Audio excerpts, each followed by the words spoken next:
उसमें आप big book से पढ़ाएं, सहज से पढ़ाएं, या कोई भी कविता सुनाए बच्चों को या कहानी सुनाए। मौखिक विकास होना है। पहला कालांश 4 दिन का।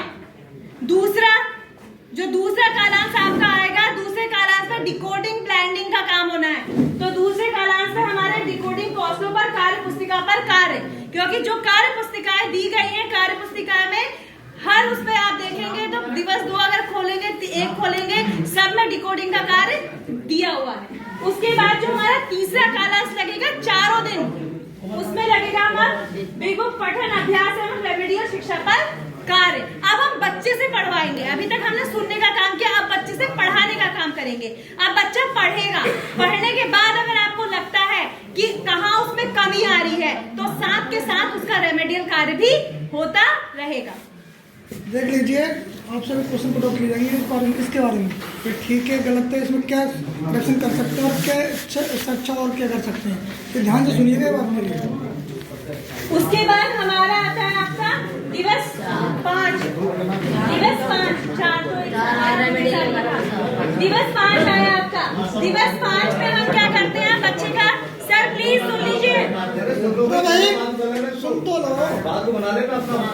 जो सप्ताह 5 आता है वो वेद हमारा पुनरावृत्ति के लिए होता है कि हम उसकी, जो हमने 4 दिन बच्चे को पढ़ा दिया, उसकी हम पुनरावृत्ति करेंगे। लेकिन उसमें भी कालांश लगते हैं, क्योंकि 6 कालांश से 3 हिंदी को दिए गए हैं। तो जो 3 कालांश है उसमें हमें क्या कार्य करना है। तो जो दिवस 5 आएगा उसका जो पहला कालांश होगा उस पर हम कार्य करेंगे, स्वतंत्र पठन एवं रेमेडियल। अब बच्चे को स्वतंत्र पढ़ाएंगे कि बच्चा खुद पढ़ेगा और हाथ के हाथ उसका आकलन करते चलेंगे, उसको बताते चलेंगे कि ये गलती आपकी हो रही है।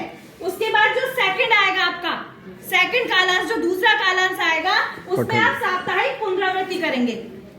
बच्चे को 4 दिन जो सिखाया है उसको वापस से रिवाइज करेंगे, वापस से पुनरावृत्ति करेंगे बच्चे की। फिर जब तीसरा कालांश आएगा तो उसमें मौखिक भाषा विकास की गतिविधियां कराएंगे हम। गतिविधियां संदर्शिका में दी गई हैं मौखिक विकास की, कि कैसे पक्षी बोलते हैं, पक्षियों की आवाज निकालो, या सॉलिड चीज की या लिक्विड की आवाज कैसी होती है वो आवाज निकालो। ये बहुत सारी विकास की गतिविधियां दी गई हैं, तो वो गतिविधियां हम कराएंगे। उसके बाद हमारा दिवस 6 आ जाता है। दिवस 6 में हमारा जो है, इसमें हम रेमेडियल शिक्षण करते हैं और मैंने सीख लिया आकलन करते हैं। अब हमने बच्चे का आकलन किया, जो हमने 5 दिन उसको सिखाया, 6ठे दिन हिंदी में हम उसका आकलन करेंगे।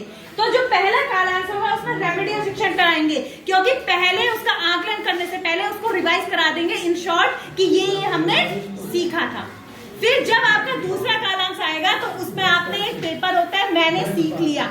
जब आप देखेंगे संदर्शिका तो मैंने सीख लिया जो बच्चे का आएगा कार्य पुस्तिका में जो गिवन है, उसको आप बच्चे को करने के लिए दे देंगे और उस पर फिर उसका ये देखेंगे कि कितने बच्चे में ग्रुप 50% से ऊपर जाता है तो ग्रुप बी में जाता है, और 50% से नीचे आता है तो ग्रुप ए में जाता है। तो उसके बाद जो हमारा तीसरा होगा उसमें मौखिक विकास की गतिविधियां कराएंगे फिर उसको कि किस तरह से उसका विकास हो सकता है। तो ये हमारा जो शिक्षक संदेशा की समग्र समझ थी।